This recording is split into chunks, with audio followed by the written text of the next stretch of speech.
In the spring of 1873, Marshall, riding solo through the Choctaw Nation, came across 17 bodies laid out in a flawless circle around a dying campfire. Each victim had been shot cleanly between the eyes, and each held a single playing card from the same deck in their cold, stiff fingers. The marshal counted the cards twice before the full weight of the scene hit him. These dead men were Pinkerton detectives, Texas Rangers, bounty hunters, and 3 deputies from his own office in Fort Smith, Arkansas. They had ridden out together 6 weeks earlier with one objective: to capture or kill the man the press had started calling the Black Devil of the Red River. Like every posse before them, they had failed. And the cards they clutched spelled out a coded message. One the marshal recognized but could not decipher. A code that would remain unsolved for another 41 years, long after every soul who understood its meaning had died and been buried in unmarked graves scattered across 3 states and Indian Territory. What the marshal didn't know, what no white lawman would grasp for decades, was that the man they hunted had once been property, auctioned off in Natchez, Mississippi, for $940 to a cotton planter who branded him on the left shoulder with the initials J.W. before sending him into the fields at age 11. Before we go further into the story of Jeremiah Walker and the gang that nearly brought the U.S. government to its knees in the post-Civil War years, do me a favor. Hit that subscribe button and drop a comment telling me which state you're tuning in from tonight, because what you're about to hear was locked away in classified federal records for over a century, and the descendants of those involved are still living in towns from Oklahoma to East Texas. They never wanted this story told. Tonight, we're telling it anyway. To understand how an ex-slave came to lead the most feared outlaw band in frontier history, you first have to understand the nation that shaped him. A country that had just torn itself apart over whether men like him were human beings or merchandise. The war ended in April 1865, but along the western edge of the former Confederacy, in the borderlands where Texas met Indian Territory and Indian Territory met Arkansas, the war didn't really stop. It just transformed.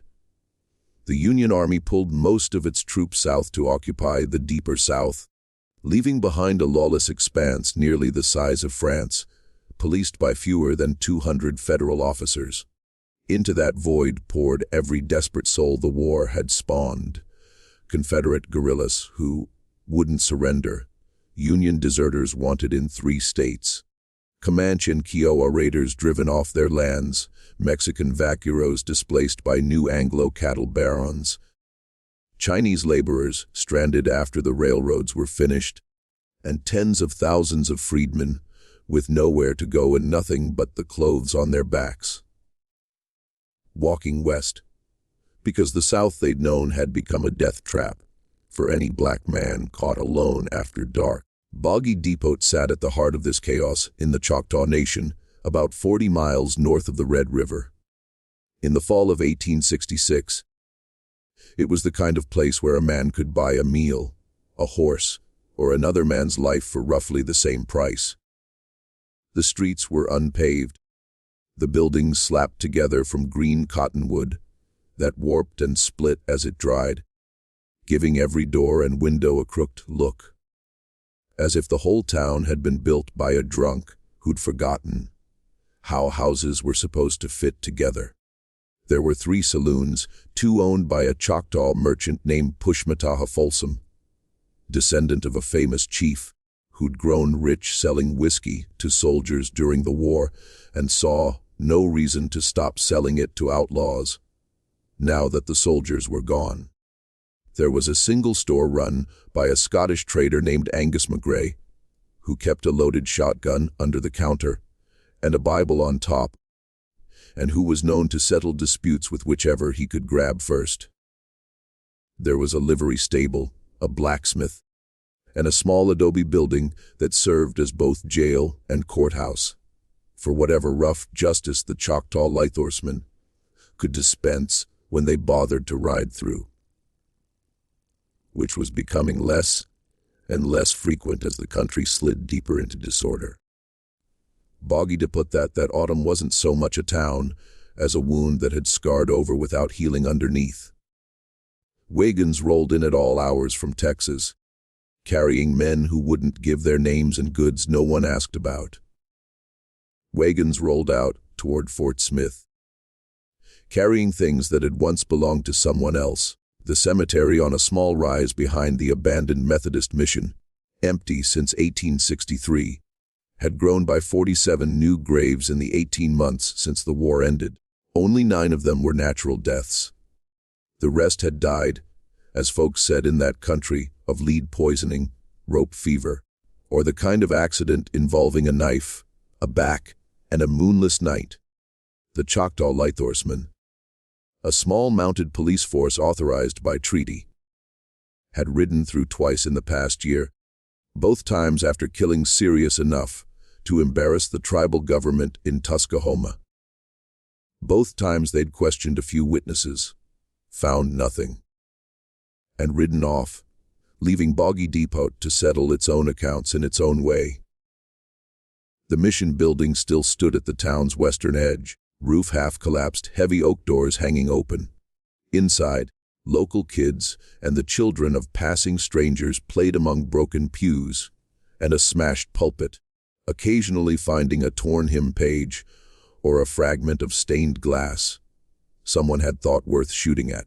The town's smell was unmistakable to anyone who'd spent time in such places: horse manure, wood smoke, unwashed wool, cheap whiskey, and beneath it all, the faint, persistent odor of old blood soaked into certain alleys, impossible to wash out no matter how much it rained. Into this town, on a cold November morning in 1866, walked a black man of about 26'2", lean as a coyote, wearing a Union cavalry coat with a corporal's chevrons still stitched to the sleeve and a wide-brimmed slouch hat pulled low over eyes the color of wet slate. He carried a Spencer repeating carbine across his back, 2 Colt Army revolvers on his hips in a cross, draw rig he'd cut himself from harness leather, and a Bowie knife in his right boot. He had no horse. He'd walked the last 60 miles from the Texas border, through country where a black man traveling alone was generally considered fair game for anyone who wanted his weapons or his life. He hadn't been bothered. The reasons for that would become clear to the people of Boggy Depot in the months ahead. His name, he told Angus McRae when he came into the store to buy salt pork and coffee, was Jeremiah Walker. He'd served 3 years in the 1st Kansas Colored Infantry, fought at Honey Springs, been wounded twice, and been mustered out at Fort Leavenworth in 1865 with a discharge paper, a back pay voucher the Army refused to honor, and his former owner's brand still legible on his left shoulder. McRae sized him up once, noticed how Walker stood with his back to the corner, and his eyes on the door, recognized the look of a man who'd long ago decided he'd never be taken alive, and counted out the goods without comment, even threw in a small bag of dried apples. Years later, when McRae was an old man and most of the people in this story were dead, he told a journalist from St. Louis that he'd known from the moment Walker walked, in that the country was about to change. Though he had no way of guessing how much. The fragments of Walker's early life that have been recovered, mostly through the patient work of black historians at Howard University in the 1930s and 40s, paint a picture of a childhood designed to break a human being, yet somehow producing, through some mix of accident and fierce will, the opposite. He'd been born in 1846 on a cotton plantation in Adams County, Mississippi, the property of a planter named Josiah Whittington, who owned roughly 200 enslaved people and ran his operation on so-called scientific principles. That meant he'd read the agricultural journals. The activity could be activity, could breaking up slave families and selling children when they reached working age, on the theory that workers without family ties were less likely to run and more focused on their tasks. To run and more focused on their tasks. Walker's mother, whose name in the plantation ledgers was given only as Hannah, was sold south to Louisiana when Jeremiah was 9. He never saw her again. His father, whose identity Walker himself never knew for sure, was probably a free blacksmith from Natchez who'd been allowed brief, tightly controlled visits to the plantation and who disappeared from local records in 1853, possibly murdered, possibly fled. At 11, Walker was sold to a cotton planter in northern Louisiana, the man whose initials would be burned into his shoulder, and who treated him with a casual brutality that, by the standards of the time and place, was neither unusual nor noteworthy. Walker escaped at 15 in 1861 during the chaos of the early war and made his way north, through the Mississippi swamps to Union lines, where he was eventually directed to a recruiting station in Kansas, enlisting black soldiers for what would become the 1st Kansas Colored Infantry. He served with distinction for 3 years. He learned to read in the regimental school, taught by a Quaker chaplain from Pennsylvania, who would later remember him in a published memoir as the most quietly intelligent young man I ever encountered. With a memory that retained everything, and an instinct for tactics that would have made him a senior officer in any army that allowed black men to wear officers' insignia. The Union Army didn't allow that. Walker was discharged as a corporal, having been recommended for sergeant 3 times and denied each time on grounds the regulations of the period prohibited. What happened over the next 18 months in the territory between the Red River and the Canadian River is documented in fragments. In the records of the Choctaw Light Horsemen, in the dispatches of the federal marshals at Fort Smith, in the private correspondence of Texas cattlemen, and in the oral histories that black families in eastern Oklahoma still tell their children, though now they tell them quietly, because the descendants of those who hunted Jeremiah Walker still live in those same counties, and old grudges in that country have a way of outliving the men who first conceived them. By the spring of 1868, Walker had gathered around him a band so unlikely in its composition that federal authorities at first refused to believe the reports they were receiving. There were 7 black freedmen, all former Union soldiers like Walker himself, including a Tennessee named Cassius Pettigrew, who'd been a regimental scout and could read sign on Bear Rock. There were 4 Comanche warriors led by a man called Tabananica, whose name meant sound of the sun, who'd lost his entire family to a Texas Ranger raid in 1864 and saw the new alliance as a continuation of his war against white settlers by other means.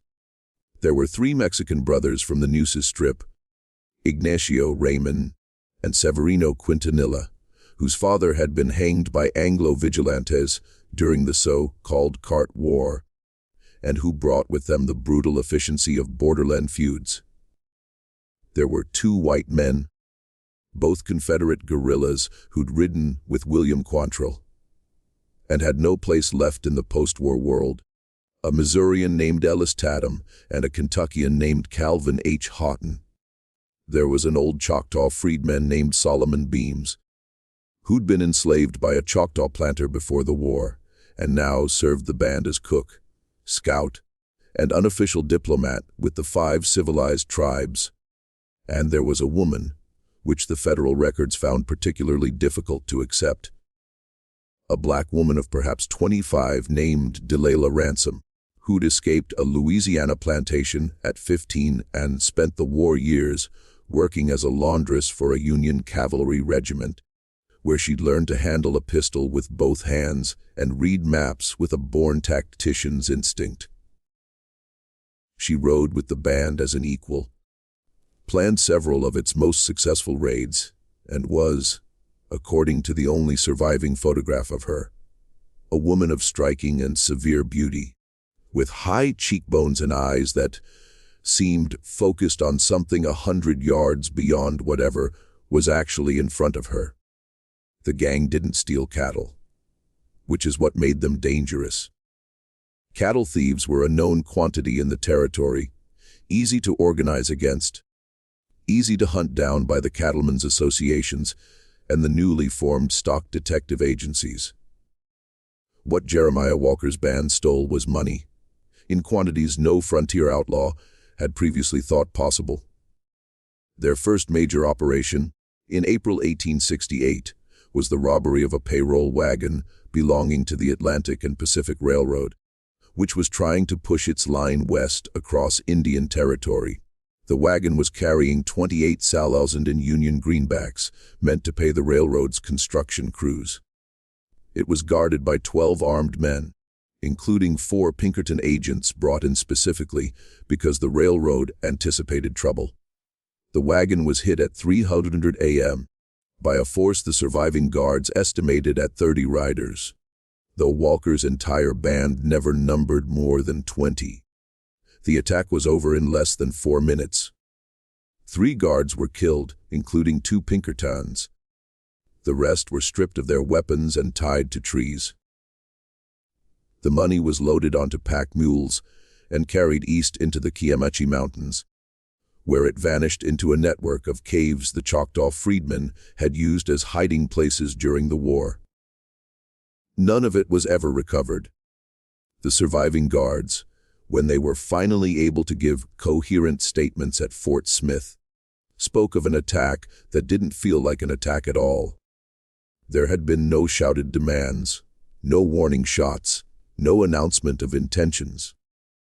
Instead, there had been a sudden silence, the kind that falls on a forest when a predator enters it, the silence of every small animal holding its breath at once.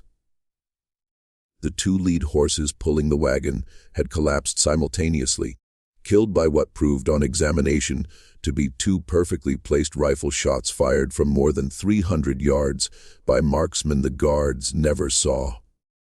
Then the riders had emerged from the timber on both sides of the road, walking their horses slowly, faces covered with dark cloth, guns held at the ready, but not pointed at anyone in particular. The way a man holds a weapon when he is so certain of his ability to use it that he sees no need to threaten. 3 of the guards, including the senior Pinkerton, had tried to draw their weapons and were shot dead before their hands completed the movement. By riders no one saw aim. The other guards raised their hands. They were ordered, in a calm voice one later described as sounding like a country schoolteacher giving instructions to a particularly slow class, to dismount, remove their gun belts, walk to designated trees, and put their wrists together behind the trunks. They complied. They were tied with cord cut to exactly the right length in advance. They were searched, and any small valuables on their persons, watches, rings, personal cash, were left untouched. Only the railroad's money, the company's money, was taken. One of the guards, a young Pinkerton from Pennsylvania on his first Western assignment, had begun to cry. One of the masked riders dismounted, walked over, and offered him a sip from a flask of whiskey. The young man accepted. The rider patted him on the shoulder, returned to his horse, and rode away. By the time a passing freight wagon found them at dawn, the guards had been tied to their trees for nearly 5 hours. The only thing any of them could agree on with certainty was that the men who attacked them had not been ordinary outlaws. They had been, one guard said, soldiers, the kind who'd survived the war by becoming better at killing than the people trying to kill them, and then had decided, for reasons no one understood, to keep going. What disturbed the Pinkerton agency more than the loss of the money was the discovery. When the surviving guards, were untied at dawn by that passing freight wagon, that each had a small piece of paper pinned to his shirt. The papers all said the same thing, in a careful schoolmaster's hand. We could have killed you. We chose not to. Tell your masters that next time, the choice will be different. The Pinkerton Agency didn't know what to do with this. The agency had been founded 20 years earlier by a Scottish abolitionist named Alan Pinkerton, who'd run safe houses on the Underground Railroad and who, in his younger days, would probably have understood what Jeremiah Walker was doing better than any man alive. But by 1868, Pinkerton had become the chief private police force of the American railroads and Eastern banking interests. His agents in the field were instructed to treat Walker's band as a simple criminal conspiracy, and to bring its members in alive if possible, dead if not. The agency assigned its best man, a former Chicago detective named Patrick Donovan, to coordinate the hunt.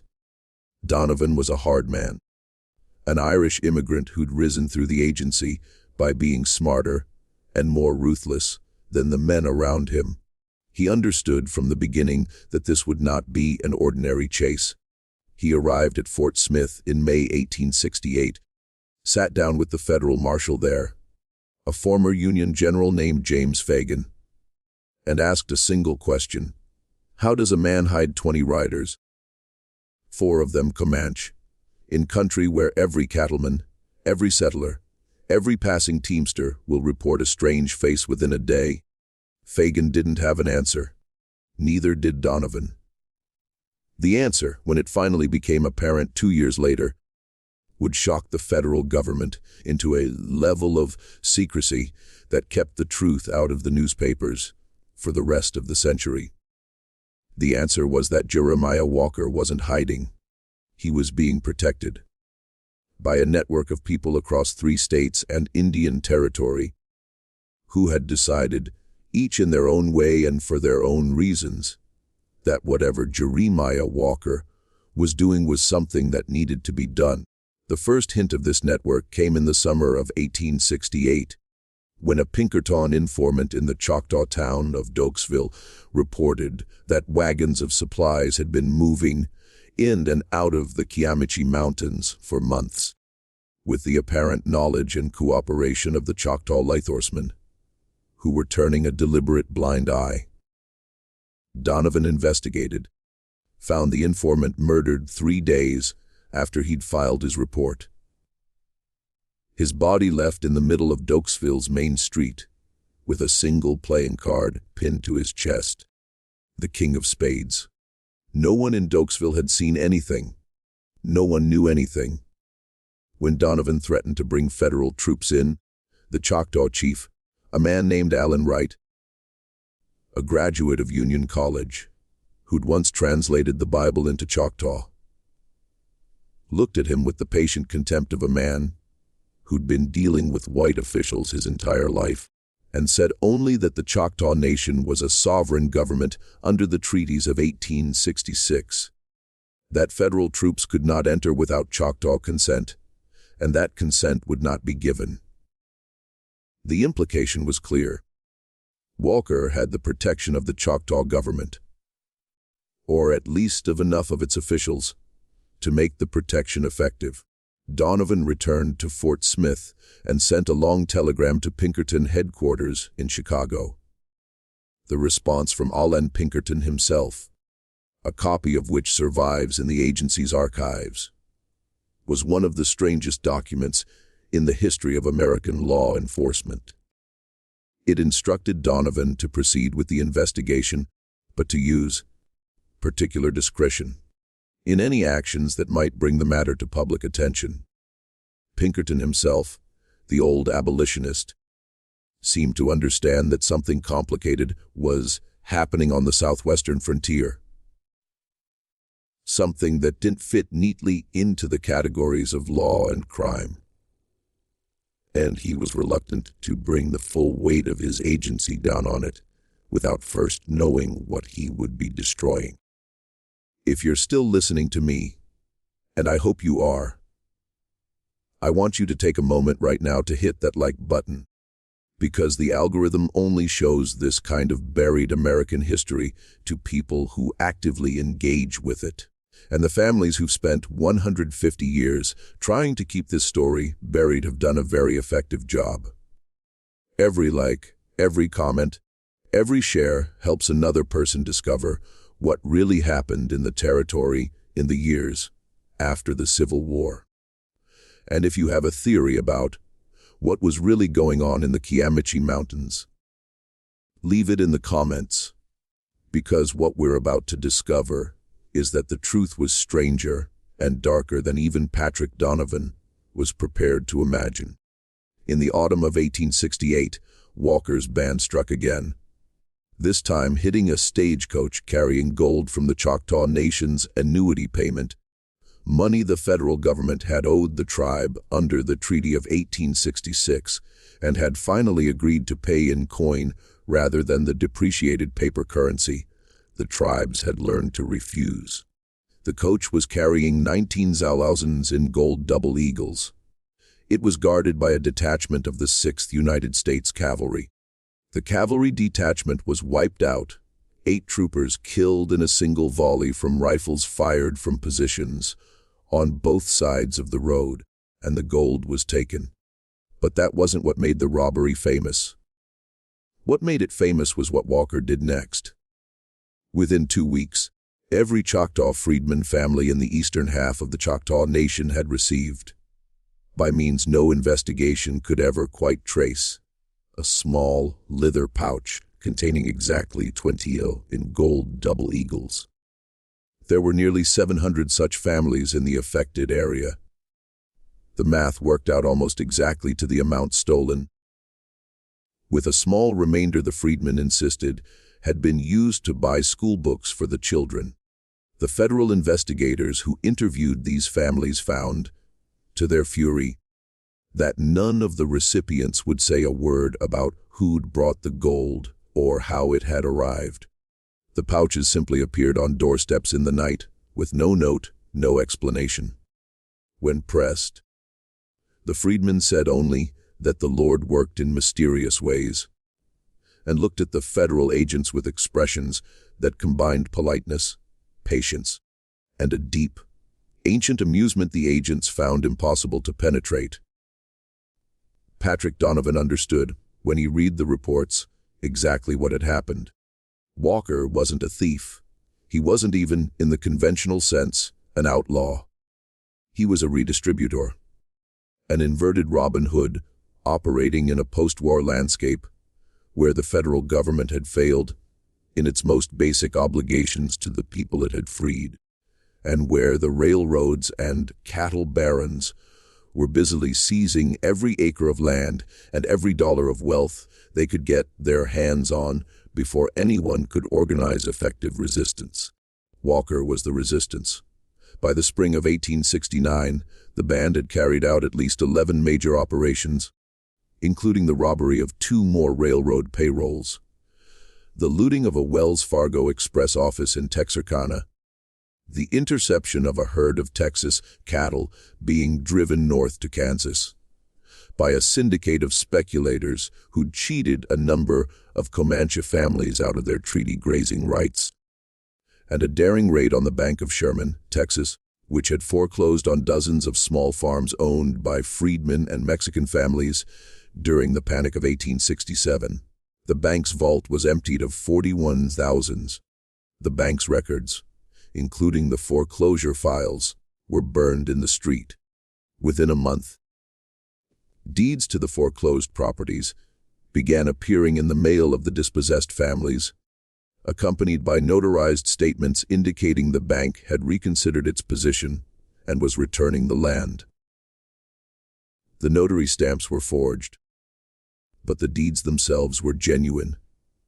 They'd been removed from the bank's vault during the robbery, and someone with extensive legal knowledge had transferred them properly through the county recorder's office, using a clerk who'd been bribed, blackmailed, or otherwise persuaded to cooperate.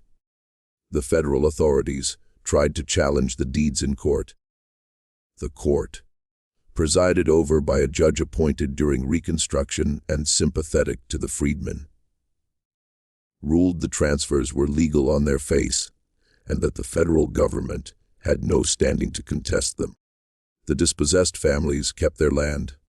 The bank, ruined by the loss and the publicity, closed its doors within 6 months.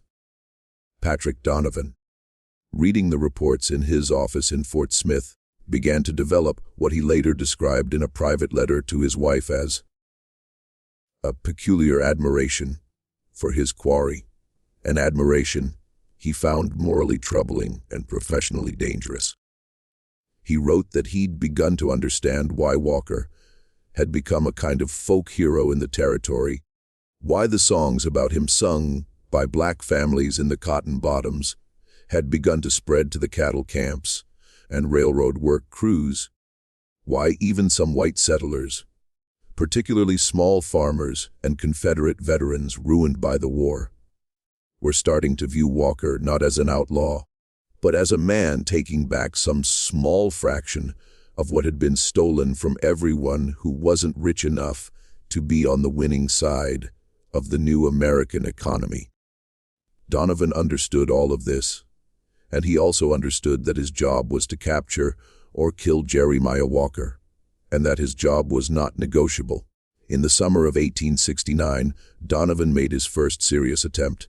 He assembled a force of 40 men, including 20 Pinkerton agents, 12 Texas Rangers under a notorious captain named Leander McNelly, and 8 federal marshals from Fort Smith. The force was equipped with new Henry repeating rifles, plenty of ammunition, and the best horses the agency could buy. They'd received intelligence from an informant, a freedman named Cyrus Burdett, who'd briefly ridden with Walker's band and had been turned by the offer of a federal pardon and $100,000 in cash, that Walker's main camp was in a hidden valley in the Kiamachi Mountains, called by the Choctaw the Valley of the Whispering Pines, accessible only through a single narrow defile that the band kept guarded day and night.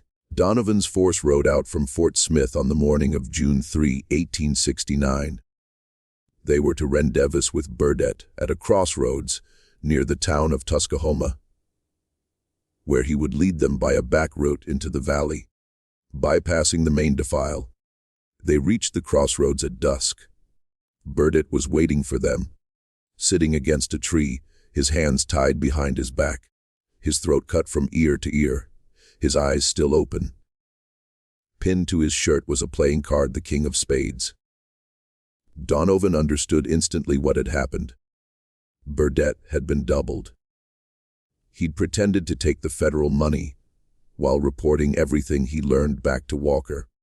Walker had used him to lure the federal force into a trap. Donovan ordered his men to spread out in a defensive perimeter and prepare for an attack. The attack came at moonrise. That night the moon was a 3/4 moon, rising late and bright through the pine tops. And the men who survived what happened next would never afterward be able to sit comfortably in a dark forest, or hear the sound of hooves on pine needles, or smell wood smoke on a summer night, without feeling the hair on their arms stand up. It came from every direction at once, from positions the band had clearly prepared days in advance, with crossfires that pinned the federal force in a small clearing surrounded by dense timber. The first volley killed 6 men in the space of a single breath, men who'd been standing or kneeling in positions they imagined offered protection, but that had in fact been chosen for them by marksmen in the trees, who'd used the federal force's own defensive instincts to guide them into the kill zone. The return fire was wild. The federal men fired at muzzle flashes that seemed to come from everywhere and nowhere, that moved between shots, that never came twice from the same position. Captain McNelly of the Texas Rangers, a famously aggressive officer who'd spent 4 years fighting Mexican bandits along the Rio Grande, attempted to lead a charge into the timber on the south side of the clearing. He was shot through the neck before he'd taken 5 steps and died slowly over the next 10 minutes while his men crouched behind fallen logs and watched him bleed, unable to move to help him without drawing the same fire. The voice of Jeremiah Walker himself, or of someone speaking for him, called out at one point from somewhere in the darkness, in English clemenary and virgin enough to carry across the clearing, telling the federal men to lay down their weapons and stand up with their hands empty, and they would not be killed. Donovan, bleeding from a shoulder wound that had nearly killed him, made the decision he would second guess for the rest of his life and ordered his men to surrender. The fight lasted less than an hour. When it was over, 16 of Donovan's 40 men were dead, 12 more wounded. The remainder, including Donovan himself, who'd been hit in the shoulder, were stripped of their weapons, their horses, and their uniforms, and left to walk the 40 miles back to Fort Smith in their underclothes. None of Walker's band, as far as anyone could tell, had been killed or even wounded. When Donovan staggered into Fort Smith 3 days later, sunburned and dehydrated, with a tag pinned to his bare chest, reading the same 5 words that had appeared on the wagon guards a year earlier, the federal marshal, James Fagan, sent a telegram to Washington requesting authorization to raise a force of regular Army cavalry, at least a regiment, to clear the territory of what he called, in the language of the time, the Negro insurrectionary band led by the freedman Walker. The War Department's response, when it finally came, was to deny the request. The reasons for the denial wouldn't become clear for another 50 years, when the relevant files were finally opened to historians. The truth, which the War Department understood and James Fagan did not, was that Jeremiah Walker's operations had become entangled in a much larger political conflict, one involving the Reconstruction policies of the Grant administration, the question of the legal status of freedmen in the Western Territories, and the desperate efforts of the railroads and cattle interests to seize control of Indian Territory before any effective federal authority could be established there. To send a regiment of cavalry into the territory to hunt down a band that included Comanche warriors and was protected by the Choctaw government would, the War Department feared, trigger exactly the kind of larger Indian war that General Sherman was trying to avoid. It would also, less officially, but perhaps more importantly, draw national attention to the fact that the federal government was failing catastrophically to protect the freedmen, and was, in many respects, allowing the South to reimpose a system of de facto slavery through the convict lease system, the black codes, and the rising tide of Klan violence that federal authorities were either unable or unwilling to suppress. Walker was an embarrassment. The cavalry would make him a martyr. Better to let the Pinkertons handle it quietly, out of the public eye, and hope the problem would eventually solve itself through the slow attrition of arrests, betrayals, and natural causes that eventually consumed every outlaw band. This was the policy the Grant administration adopted. Patrick Donovan was instructed to continue his pursuit with whatever resources the agency could provide, and to keep the matter out of the newspapers. Donovan, who had nearly died in the Valley of the Whispering Pines, accepted his orders with a grim sense of having finally understood the kind of country he was working for. What followed was 3 years of a strange, slow, deeply secret war, fought in the canyons, bottoms, and small towns of Indian Territory, the Texas borderlands, and the cotton districts of southwestern Arkansas. Walker's band continued to operate, hitting selected targets with surgical precision, never striking the same place twice, never killing more than the operation required, always leaving behind their playing cards and their tagged messages. They robbed 2 more banks, 3 more railroad payrolls, an army quartermaster wagon carrying 60,000 in cash for frontier garrisons, and, most spectacularly, in October 1870, attacked and looted a riverboat called the Memphis Belle, as it lay tied up at a wood landing on the Arkansas River. Taking an estimated $90,000 in cash and bullion, the boat was carrying south for a consortium of New Orleans cotton factors. In each case, the proceeds vanished into the network of caves, sympathetic farmers, and quietly bribed officials Walker had constructed across 3 states. In each case, within weeks of the robbery, freedmen families, dispossessed Indian families, ruined small farmers, and Mexican families displaced by Anglo cattle barons would receive small, unmarked packages of cash. Deeds returned from foreclosure, livestock stolen from them years earlier reappearing at their gates with no explanation. Walker had built, in effect, a parallel economy, a redistributive system funded by armed expropriation from the largest concentrations of capital in the post-war economy, and operated through a network of mutual aid that crossed every line of race, religion, and language in the borderlands. Patrick Donovan understood all of this, and the more he understood it, the more he found himself, against his will and against his orders, beginning to admire the man he'd been sent to destroy. He wrote in his journal, which his granddaughter would discover in an attic in Chicago in 1947 and eventually deposit at the Newberry Library, that Walker was the most dangerous man in America. Not because he was killing white people, but because he was demonstrating that an alternative to the developing American economy was possible, and that this alternative could be defended by men and women willing to die for it. Just when we thought we'd seen it all, the horror in the Kiamichi country intensifies. If this story is giving you chills, share this video with a friend who loves dark mysteries. Hit that like button to support our content, and don't forget to subscribe to never miss stories like this. Let's discover together what happens next. The thing that finally broke the band.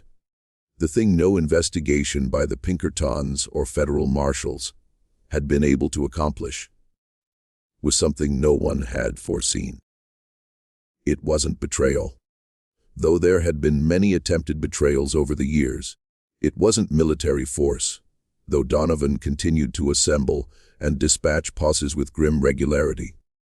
It was, in the end, a combination of personal grief and strategic miscalculation, the same combination that has destroyed every armed resistance movement in human history, sooner or later. In the spring of 1872, Delilah Ransom was pregnant. The father was Jeremiah Walker himself, with whom Delilah had been intimate, the records suggest, since at least 1868, though their relationship had been carefully concealed even from the rest of the band, both because Walker believed personal attachments made a man vulnerable, and because Delilah herself had insisted on operating as an equal commander, not as a wife or consort. The pregnancy changed everything. Walker, who had survived a childhood in slavery, 3 years of war, and 4 years as the most hunted man in the Western Territories, found himself for the first time in his life confronting the possibility of something he had never allowed himself to imagine: a future, a child, a family. The record suggests that he and Delilah began, in the summer of 1872, to plan their withdrawal from the band. They wouldn't abandon the operations entirely, but they would shift to a quieter role, advisory rather than operational, allowing younger men like Cassius Pettigrew and Tabananaka's nephew, a young Comanche warrior named Poyet Quasho, to take over leadership.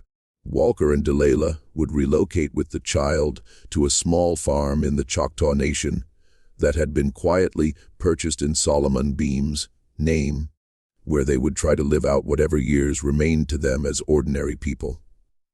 It was a beautiful plan. It was a sentimental plan. It was As Walker himself probably understood, a plan no man in his position had any right to make. The plan was discovered by Patrick Donovan in October 1872. Through a piece of dumb luck so improbable that Donovan himself, in his journal, attributed it to the direct intervention of God, in whom he had not previously believed. A Choctaw freedman named Ezekiel Folsom, distantly related to saloon owner Pushmataha Folsom and to the Choctaw chief, had been arrested in Fort Smith on a charge of horse theft. To save himself from a long sentence, he offered information. He'd heard from his cousin, who worked at the recorder's office in Tuskahoma, that a deed had recently been registered for a small farm near the town of Atoka, in the name of Solomon Beams. Folsom didn't know who Solomon Beams was, or why this information should be valuable. He offered it as part of a list of small gossip he hoped would buy his freedom. Donovan, sitting across the desk from him, recognized the name instantly. He'd seen it in the reports for years, mentioned in passing as one of Walker's associates. The deed was the first concrete connection between Walker's band and a piece of identifiable fixed property anywhere in the territory. It was a thread. Donovan pulled it. What he found when he pulled the thread was the entire pattern. The farm at Atoka had been purchased with cash, deposited in a bank in Sherman, Texas, by a freight agent named Augustus Blandon. Blandon had received the cash from a Choctaw merchant named Cyrus Pitchlynn. Pitchlynn was the brother-in-law of Pushmataha Folsom, the saloon owner in Boggy Depot. Pushmataha Folsom was the principal supplier of whiskey to the Kiamichi Mountains. By following the money, Donovan was able, over the course of 3 months, to map the entire commercial infrastructure of Walker's network. Every saloon keeper, every freight agent, every bribed clerk, every sympathetic farmer who'd been moving supplies and information for the band for the past 4 years. He didn't move on any of them. Instead, he watched, waited, compiled. By February 1873, Donovan had assembled a list of 147 individuals across 3 states and Indian Territory who were materially involved in supporting Walker's operations. He'd also identified, with reasonable confidence, the location of the farm at Atoka where Walker and Delilah Ransom were planning to retire after the birth of their child, expected in the late spring. Donovan did something then that no Pinkerton agent had done before. He went directly to Alan Pinkerton himself in Chicago and laid out the entire case. He explained what Walker had built, what the network was, what it did, why the freedmen, Indians, Mexican families, and ruined white farmers were protecting it. He explained that any attempt to destroy the band by force, even now, with all this intelligence in hand, would create martyrs and harden the network into a permanent insurgency that the federal government would never be able to suppress without a level of violence that would be politically impossible. He proposed instead a different approach to make Walker an offer. The offer, as Donovan finally presented it through an intermediary in March 1873, was this: Walker and Delilah Ransom could keep the farm at Atoka. They could keep their unborn child. They would receive federal pardons, signed personally by President Grant, for all crimes committed by them or any member of their band during the years of operation. In exchange, they would disband the band, return to private life, and use their remaining moral authority among the freedmen and Indian peoples of the territory to discourage any further organized resistance to the federal government and the developing American economy. They would, in effect, sell out. The intermediary was Solomon Beams, the old Choctaw freedman cook, whom Donovan had been holding in protective custody at Fort Smith for 2 months without filing any charges. Donovan had treated Beams well, fed him at the marshal's table, allowed him to write letters to his family, and had also explained to him with patient clarity, what would happen to the entire network of 147 people, including Beam's own wife and 3 children, if the offer was rejected. Beams understood. He carried the offer back into the Kiamichi Mountains and delivered it to Walker personally. In the Valley of the Whispering Pines, on a cold March evening in 1873. What was said between them is not recorded, because Solomon Beams refused, for the rest of his long life, to discuss it with any white man, and the only people he ever told the full story to were 3 black ministers in eastern Oklahoma, all of whom died without writing it down. What is known is that Walker accepted the offer. He understood, the way Donovan had hoped he would understand, that the cost of refusal would be paid not by him, but by everyone who had stood with him for the past 5 years, and that he had no right to ask them to pay that cost for the sake of his own pride or his own continued resistance. The plan was set for the night of April 17, 1873. Walker would meet Donovan at a remote cabin near the Texas border, where the formal pardons would be signed and the disbandment would begin. Walker would come alone. Donovan would come alone. The agreement was witnessed by Solomon Beams and by a Choctaw judge named Allen Wright. The same Allen Wright who had been chief of the nation when Donovan first investigated the Dokesville murder 5 years earlier, and who had agreed, after considerable pressure, to serve as guarantor of the federal government's good faith. Walker arrived at the cabin at midnight on April 17, alone on a horse, carrying no weapons. Donovan was waiting for him. The pardons were signed. The 2 men shared a bottle of whiskey. The first time, Walker remarked, he had ever drunk with a white lawman. They talked for several hours about the war, the territory, the future. Donovan wrote in his journal that Walker spoke of his unborn child with a softness he had not expected from a man who had killed perhaps 50 other men over the course of his career. He wrote that Walker had asked him at one point during the long night whether he thought the Grant administration would actually honor the pardon, whether it would hold in any court, whether the land at Atoka would remain in his name if some ambitious prosecutor decided to challenge it 5 years from now. Donovan had said honestly that he didn't know, that he had done everything he could within his authority to make the agreement binding, that the pardon bore the president's signature, that the Choctaw Judge Allen Wright had agreed to serve as witness and guarantor, but that the United States government was not in the habit of keeping its promises to black men or to Indians, and that Walker would be a fool to trust any piece of paper that came out of Washington. Walker had smiled at this, a small, private smile that Donovan would remember for the rest of his life, and said only that he was tired, that he had been tired for 10 years, and that he had decided that a foolish trust was preferable to the alternative, which was to spend the rest of his life running from men like Donovan, and raising his child on the run, watching his child grow up, expecting to be killed the way his father and grandfather had been killed.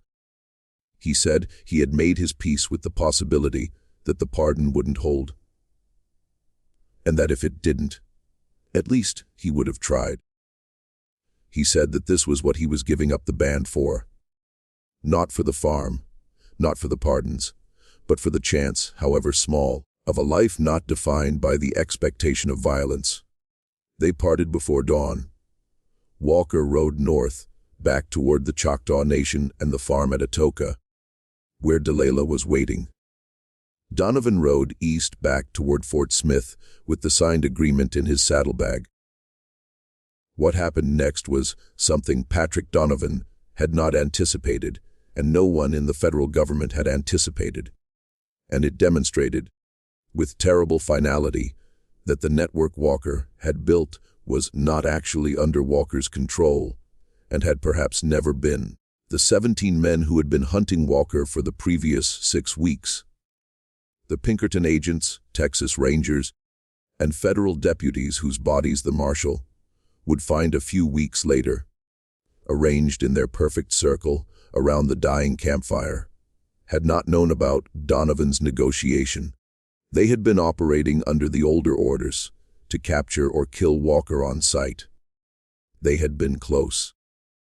They had picked up his trail 2 days before the meeting with Donovan, and they were closing in on the cabin. When Walker rode away from it at dawn, they caught up with Walker at mid-morning on April 18 in a small ravine about 12 miles south of the Red River in Texas. They surrounded him. They demanded his surrender. Walker, who was carrying no weapons because he had ridden to the meeting with Donovan, unarmed as a gesture of good faith, raised his hands and showed them the signed federal pardon. The leader of the posse, a Texas Ranger captain named Moriah Hollister, took the pardon, read it, and threw it on the ground. He told Walker that he did not recognize the authority of any pardon issued by the Grant administration, that his orders came from the state of Texas and the cattlemen's associations that funded his work, and that those orders had not changed. He gave Walker 30 seconds to draw a weapon and defend himself. Walker, who still had no weapons, simply stood there. Hollister shot him through the chest from 12 feet. Walker fell. Hollister rode forward, dismounted, and put a second bullet through Walker's head as he lay dying in the dust. He then ordered the body hung from the nearest tree as a warning. The body was hung. The posse rode away. They didn't know what they had done. They didn't know about the network. They didn't know about Delilah ransom and the unborn child waiting at the farm in Atoka. They didn't know that they had just executed the only man in 3 states who had been holding back something far older and far more dangerous than any organized outlaw band. They found out within 48 hours. Cassius Pettigrew was the first to reach the body. Alerted by a Comanche scout who had been shadowing Walker as he rode north from the meeting with Donovan, Pettigrew cut the body down and buried it in an unmarked grave in a place that has never been discovered. He then sent runners in every direction across the network. The runners carried no message except a date, a place, and a deck of playing cards from which 17 specific cards had been removed. The remaining members of the band and the inner circle of the support network understood. They knew what was being asked.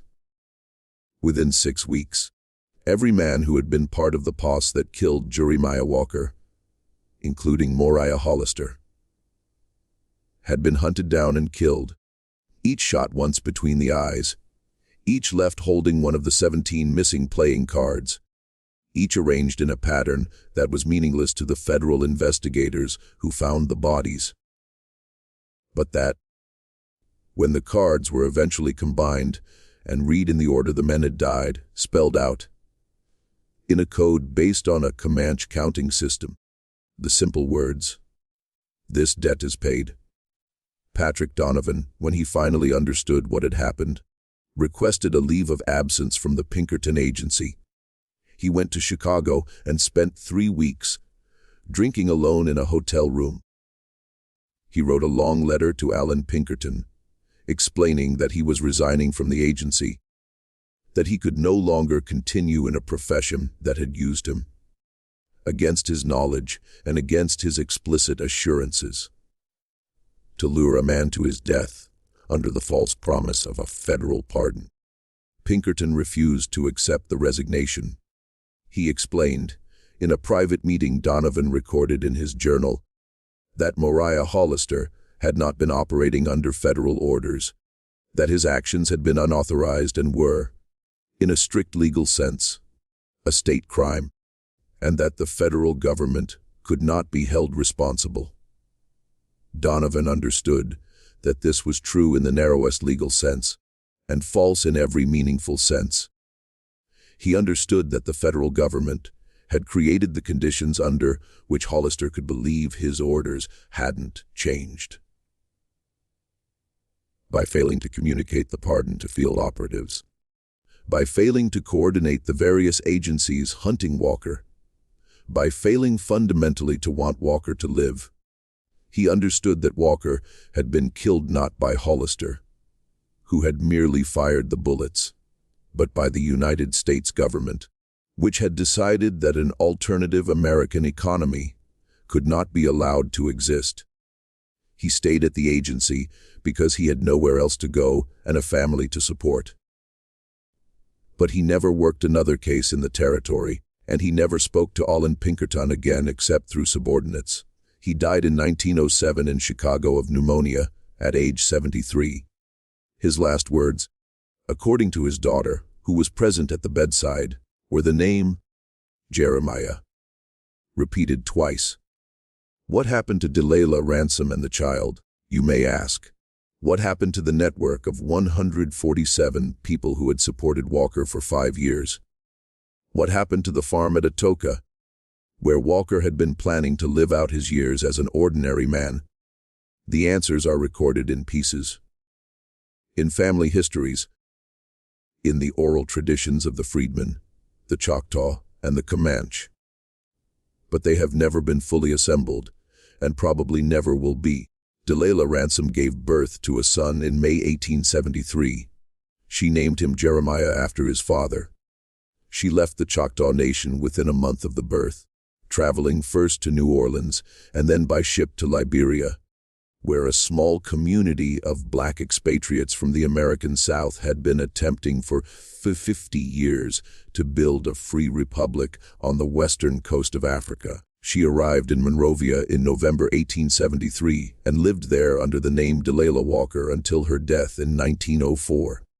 Her son grew up in Liberia, was educated at the College of West Africa, became a lawyer, and eventually returned to the United States in the 1910s, where he became one of the early organizers of what would eventually become the National Association for the Advancement of Colored People. He died in 1949 in Atlanta, having lived an entire life without ever publicly acknowledging the identity of his father.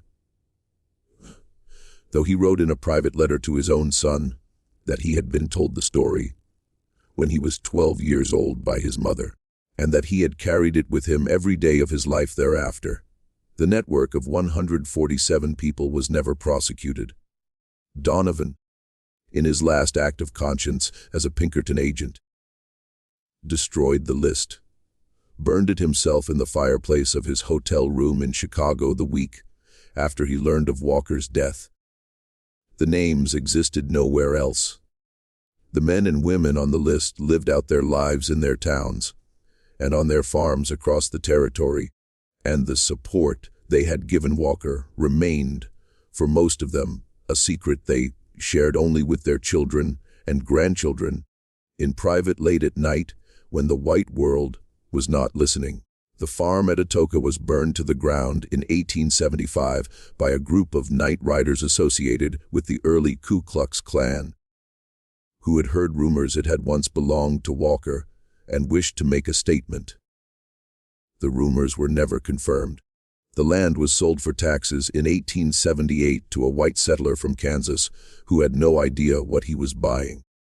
The settler, whose name was Ebenezer Crowley, found, when he plowed the south field for the first spring planting, a small leather pouch buried 6 inches below the surface.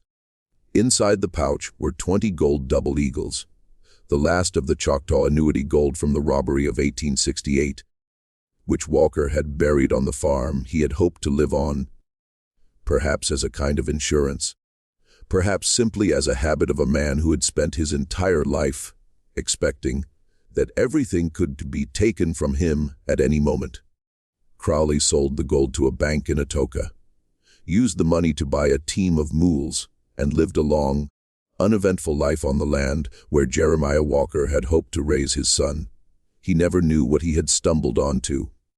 He died in 1909, having mentioned the gold to no one but his wife. The story of Jeremiah Walker, The runaway slave who built the most dangerous gang the Western Territories had ever seen, was systematically suppressed by the federal government, by the Pinkerton Agency, by the cattle interests that had profited from his death, and by the dominant historical narrative of the American West, which had no place for a black man on horseback with a Spencer carbine and a network of 147 people across 3 states willing to die to protect him. The story survived in fragments in the songs that black families in eastern Oklahoma still sing without quite knowing what they mean, in the playing cards that occasionally appear in antique markets in Fort Smith and Texarkana, with strange numerical markings on their backs, in a small obelisk in a forgotten cemetery in the Choctaw Nation that bears no name, but is decorated every April 18 with a single bouquet of wild prairie flowers, placed there by hands that have never been seen, and that, after 150 years, must now belong to the great-grandchildren of people who knew the truth and refused to let it die.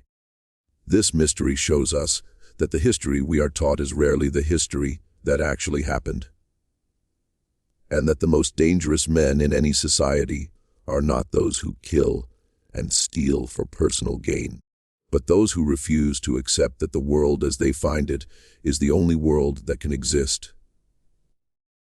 What do you think of this story? Do you believe everything was revealed? Was Jeremiah Walker an outlaw, a hero, or something more complicated than either word can capture? Leave your comment below.